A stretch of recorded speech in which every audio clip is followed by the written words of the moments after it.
What exactly is fascism? Many in our contemporary era pretend to have their own creative spin on this question, or otherwise cling to the tired definitions of so-called academics and scholars, like Stanley G. Payne and Umberto Eco, as if some mythical primordial original, or otherwise known as fascism, lurks in every shadow. Eco's laundry list of what supposedly defines fascism: cult of tradition, rejection of modernity, blind action for action's sake, treating disagreement as treason, fear of difference, social frustration, conspiracy obsession, and contempt for the weak. This reads like a hit list for every reactionary impulse crammed into one singular boogeyman. But this portrayal is as delusional as it is laughably stupid. To truly understand fascism from an analytical perspective, we must dig into its historical roots, something most so called scholars conveniently avoid. Ever notice how, when asked what fascism is, scholars such as Eco claim it to be an incoherent, ever shifting beast, some sort of nebulous social phenomena? This is because they prefer to keep the label slippery, allowing any ideology to be branded with the boogeyman moniker fascism. Ask yourself, have intellectuals such as Paine or Eco ever bothered to acknowledge the context, the predecessors, the very movements that gave birth to fascism?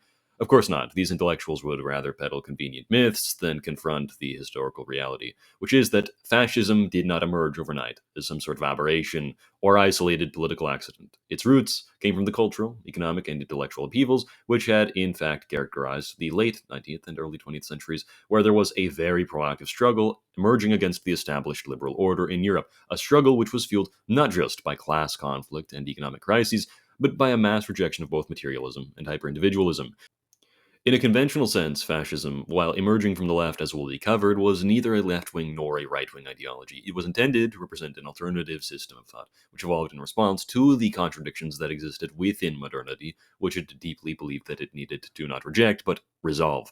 Again, this was a response to the contradictions of modernity, not a rejection of modernity. What I'm intending to do through this video is to survey that evolution from early cultural rebellions and critiques of Marxism by revisionist Marxists to the experiments of revolutionary syndicalism, which will finally lead us to the catalyzing stretch of fascism's birth in interwar Europe. Fascism finds its roots in a multitude of thinkers like Plato, Aristotle, Karl Marx, Pierre-Joseph Proudhon, Jean-Baptiste Vico, Henry Bergson, Ernst Renan, Alex de Tocqueville, Charles Pigouin, and finally George Wilhelm Friedrich Hegel. Aristotle, of course, was a big ancient political theorist who came up with this unique idea of the rule of the middle class. To Aristotle, as covered in his writing Politics, the middle class, if given dominant institutional power, could have the potential to balance class interest across sectors, taking into mind both the interests of the poor and the rich. Then there's Karl Marx, who wanted a violent uprising of the proletariat against the order of the bourgeoisie and for the socialization of society. Then, of course, there's Proudhon, who wanted his own version of market-based socialism and a society based upon the spirit of war, struggle, and combat. Then Henry Bergson, a big idealist, comes into the mix, and Ernst Renan, who had this unique idea of nationalism where the nation wasn't merely the sum of its parts, but this transcendent and ultimately mystical entity that went beyond the individuals who composed it. There's this aristocratic liberal de Tocqueville who brings his own voluntarist ideas alongside Charles Pigouin, who was an early anti-clerical libertarian socialist figure, both very influential as well. The most important individual within this early backdrop was undoubtedly Hegel, however, whose phenomenology of the spirit and philosophy of right, alongside his conception of the ethical state, influenced what would become fascism to the highest degree. These ideas all reach somewhat of a messy synthesis in the theories of a French Marxist named Georges Sorel. Sorel, born on November 2nd of 1847 in Cherbourg, starts out as an unimpressive conservative hack who initially centers his scholarly career upon lamenting over the French Revolution until his mid-40s. But then, in 1893, Georges Sorel officially turns to Marxism and becomes a radical orthodox Marxist hardliner for a time. Early on in his studies as a Marxist, Sorel picks up many non-Marxist ideas brought to his attention by the readings of the Italian idealist Benedetto Croce, the father of anarchist socialism Pierre-Joseph Proudhon, and the French economist and sociologist Wilfred Pareto, whose ideas also introduce him to more Machiavellian political notions and the neoclassical economic ideas of the Lausanne School of Economics. Now, at the turn of the century, an ideological crisis happens within Marxist thought, and there's a split between two important German Marxist figures, Edward Bernstein and Karl Kautsky, with Bernstein promoting the idea that socialism can be reached through gradual reform, that the doctrine of Marxism needed to be fixed to accommodate four new changes in the world, that socialism needed a broader social base, etc. Kautsky, however, still believed in the necessity for revolutionary insurrection and the analysis provided by traditional Orthodox Marxism. Sorel sides with the people on Bernstein's side, known as the revisionists, and so Sorel becomes known as a revisionist Marxist. Fast forward 5 years to 1905, and Georges Sorel starts working with revolutionary syndicalist magazines headed by the journalists Hubert Lagardelle and Enrico Leone, who at the time were hotshot syndicalist theoreticians. The next year, in 1906, Sorel publishes his most famous journal publication titled Reflections on Violence, and 2 years later, in 1908, it becomes its own book. Reflections on Violence is basically one big argument that real change can't be achieved through timid reform, that it can't be achieved through polite protest. Change only comes through bold, unapologetic force by the workers of nations, taking matters into their own hands and breaking the chains of the corrupt, morally decaying systems which they live under. Politicians and activists everywhere read this book, and over time it reaches from France to Italy, all the way down to little nations like Uruguay. A little while later, he publishes this book known as The Illusions of Progress, which was intended to dismantle narratives of historical determinism and a lot of other economic jibber jabber. Sorel becomes disillusioned with France's General Confederation of Labor, and in 1910 he moves towards attempting to spread his ideas through the integral nationalist movement of France, even though Sorel was never himself an integral nationalist and in fact denounced both conservatism and nationalism throughout his life. By 1913, he would officially break away from working with the nationalists altogether and even quit from his own social nationalist journal, L'Indépendance, due to the fact that he just couldn't stand the integral nationalists within it anymore. After this, now in his old age, Sorel completely falls off and essentially becomes an incoherent rambler who supports Lenin and Mussolini at once, believes the Freemasons were behind World War I, flip-flops on appreciating fascism when it finally does pop up, and hates the ventures of Gabriel D'Annunzio in the Free City of Fiume, even though they heavily informed Mussolini's political strategy, and from that point on, until his death in 1921, Sorel oscillates from nationalistic syndicalism towards more standard anarcho-syndicalism, swinging towards Bolshevism, and then back towards revolutionary syndicalism yet again. But the important legacy of Sorel was to be found in a think tank that he ironically overtly despised called Cercle Proudhon, which was led by his own two students, Georges Valois and Edward Berth. Cercle Proudhon is founded in 1911 and it goes on until 1914. This circle, where nationalist thought that had been borrowed from conservatives would merge into the syndicalist economic and sociological thought of the socialists in the think tank, this place is considered by honest scholars like Sternhell to be where the first fascists truly emerged, especially Georges Valois. Both of Sorel's primary syndicalist disciples, Edward Berth and Georges Valois, differed heavily on the issue of the national question, with Valois placing the health of the nation at the forefront of the mission of syndicalism, moving sharply away from some of the more internationalist, exceptionalist viewpoints of many other syndicalists of the time. Now, right next door simultaneously was the Kingdom of Italy, where a man named Benito Mussolini in 1914 would get kicked from the Italian Socialist Party for inciting riots and violent revolution. Many people believe that Mussolini was kicked from the party for his pro-intervention stance in World War I, which was not the genuine reason. That was the official excuse from the Italian Socialist Party, but Mussolini was really kicked because he advocated for a violent revolution, having been directly influenced by the writings of Georges Valois, Sorel, and Hubert Lagardelle, which is exactly what he states in his later 1932 Doctrine of Fascism. Georges Sorel's brand of revolutionary syndicalism had already traveled to Mussolini through figures such as the Italian syndicalist Arturo Labriola, so now was the time for what would become fascism to build itself in Italy. The first important fascist organization of Italy was the Revolutionary Fasci of Internationalist Action. This fasci was really just a manifesto piece drafted up by revolutionary syndicalists and interventionists from the Italian Syndical Union, which asserted that the World War was a historical moment that was integral to the development of the civilized world, and therefore Italy should participate within it. This was primarily headed by the nationalist Enrico Corradini and the revolutionary syndicalist Ashe de Ambris. What emerges from this manifesto is the Fasci of Revolutionary Action, an organization which is founded by Alceste de Ambris, Benito Mussolini, who at the time is simply a former Italian Socialist Party leader, and Angelo Oliviero Olivetti, an Italian Jewish syndicalist. The Fasci, which had the intent of promoting the entry of Italy into the World War, quickly gains about 9,000 members. When Italy declares war on the Austro-Hungarian Empire in May of 1915, most of the members of the Fasci enlist and the group temporarily dissolves. It reconstitutes itself in November of that year with the goal of pressuring the Italian government to declare war on Germany, fully committing Italy to the side of the Allied powers. In 1919, the organization fully reemerges with hundreds of veterans rallying into the Piazza San Sepolcro, meeting at the premises of the Association of Merchants and Business Owners. The meeting became the foundations of a new way between party divisions, drawing upon novel modernist theories of the new man. The fascist movement was to be a new type of association for this new man. It was to be the anti-party, formed by free-spirited political militants who rejected organizational constraints, seeking an end to monarchy, parliament, and clerical influence within politics. They were also extremely anti-Bolshevik to the highest degree, while at the same time demanding a socialization of the state and the integration of the city of Fiume and the Dalmatia region in modern Croatia into the Italian nation.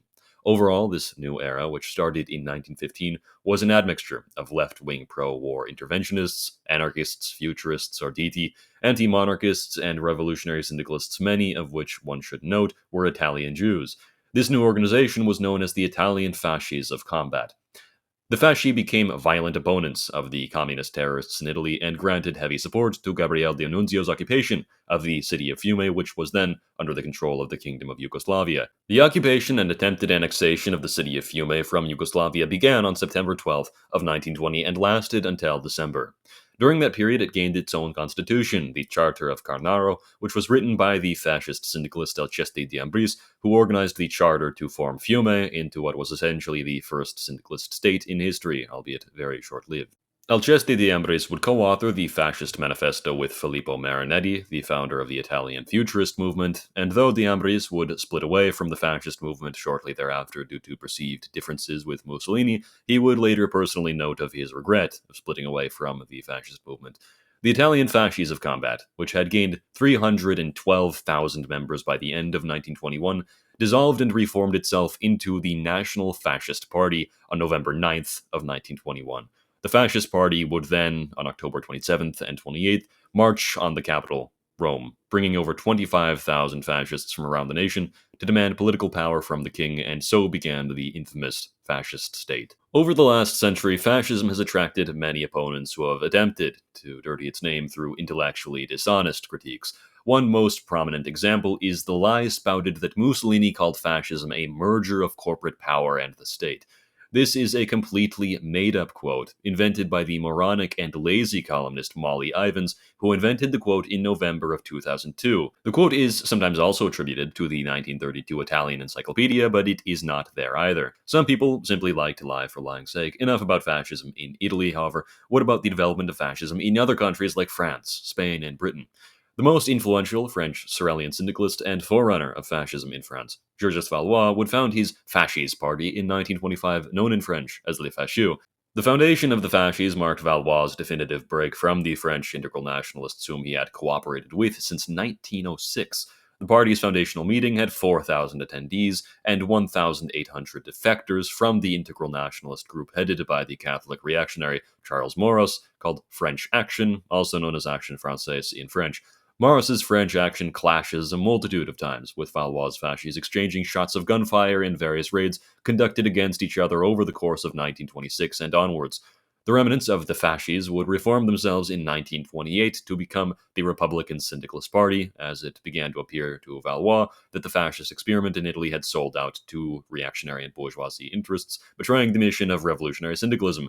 The leaders of the Republican Syndicalist Party of France, including Valois and his associate Jacques Arthuis, would turn to join the French resistance against Nazi German aggression in World War II, leading to Valois eventually dying in a Nazi concentration camp known as Bergen-Belsen, and Arthuis dying in Nazi captivity as well. Elsewhere, in 1933 Spain, José Antonio Primo de Rivera, the son of the former leader of Spain, Miguel Primo de Rivera, would found the Spanish Syndicalist movement. Within the Spanish Syndicalist movement's official propaganda, the organization would refer to itself as the Spanish Syndicalist Movement FE, which stood for Fascismo Española. I've seen some false claims emerge from scholarship that the Spanish Syndicalist movement signed some sort of Pact of Escorial with reactionaries to increase its political success, and yet there seem to be essentially no sources predating the 1990s that even mention this so-called pact. Elsewhere, Britain, since the late 19th century, had seen the emergence of the Labour Party amid the growth of the urban proletariat and the reformist syndicalist movement in Britain, which had been inspired by reforms throughout the mid to late 1800s, and figures like the Scottish syndicalist Keir Hardie and the Fabian Society, which championed parliamentary socialism. In 1900, the Labour Representation Committee was formed, which evolved into the Labour Party under the leadership of Keir Hardie and the Democratic Socialist Ramsay MacDonald. The party succeeded in capitalizing on proletarian discontent, allowing it to navigate the world of electoral politics with ease amid a very polarized political climate. Emerging from the world of the Labour Party was the Mosley Memorandum, written by the World War veteran Sir Oswald Mosley. When Mosley's memorandum was narrowly rejected by the Labour Party conference in 1930, Mosley resigned, and on February 28th of 1931 he formed the New Party, with 6 former Labour members at its head. Initially advocating for Keynesian-style economic reform and economic protectionism, the New Party struggled electorally until it slowly began to morph into advocating for a more centralized and syndicalized political and economic system, until the New Party was disbanded and most of its members reconverged into Mosley's British Union of Fascists, which polled at 16 to 17% of the vote by 1939, doing very well electorally before the British elections were cancelled due to the World War. And so, after all of that, after tracing fascism's deep intellectual roots, after unraveling its origins in revolutionary syndicalism, revolutionary nationalism, the idealist philosophical influences of the First World War, the upheavals and violence, what do we find? We find that fascism was never this cartoonish, one-dimensional villain that modern academics like to present to us. It was never some vague, amorphous fascism conjured up by guys like Umberto Eco, with their laundry lists of symptoms and all of these buzzwords trying to cram every reactionary impulse into a singular, all-encompassing boogeyman. No, fascism was something far more complex. Fascism was the culmination of decades and centuries of philosophical and political development, emerging from the contradictions of classical liberalism, the failures of Marxism, and the collapse of old Europe into total war.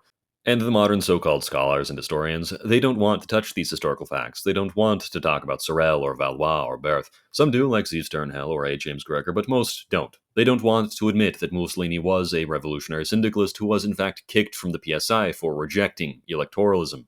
That fascism wasn't just some right-wing reactionary movement, but something that was, while in fact a phenomena born of the old left, actively trying to transcend the standard categories of right and left, something born not out of the old conservative aristocracy, but from the very same revolutionary currents that shaped the modern world. And why?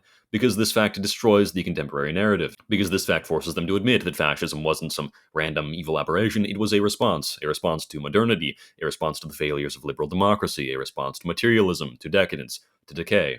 And the real kicker is that this response didn't come from out of nowhere. It wasn't the result of some evil mastermind twisting his mustache in a darkened room. It was the result of a popular mass movement. It was a political force. And the depressing fact behind that is that you, the viewer, have been lied to about fundamental history. Historical figures like Francisco Franco, Antonio Salazar, Hirohito Showa, Miklos Horthy, Adolf Hitler, Leon Dragel, these people were never and have never been fascists, nor did most of these people ever claim to be. Nor are contemporary figures such as Matt Walsh, Elon Musk, Kanye West, Donald Trump, or Nick Fuentes. None of these people are even fascist by technicality. This is regardless of whether or not you love them or hate them or have mixed views on them. It doesn't matter. They simply aren't fascists. So the next time some academic or journalist or hotshot internet streamer tries to tell you what fascism supposedly is, some buzzword-laden nonsense about fascism or authoritarian personality theory, just remember they don't know what they're talking about. Or worse, they do and they're just lying to you. Either way, their version of history isn't history. It's just made-up propaganda.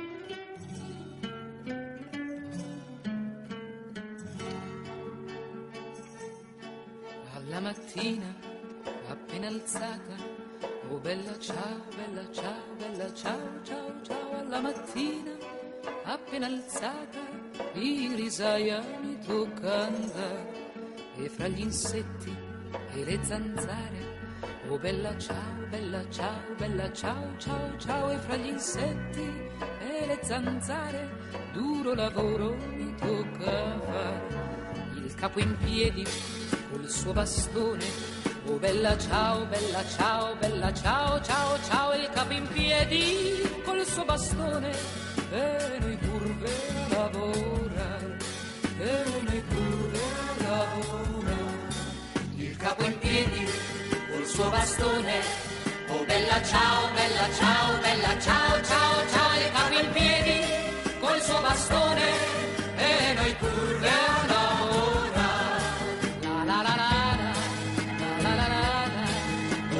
Ciao, bella ciao, bella ciao, ciao, ciao.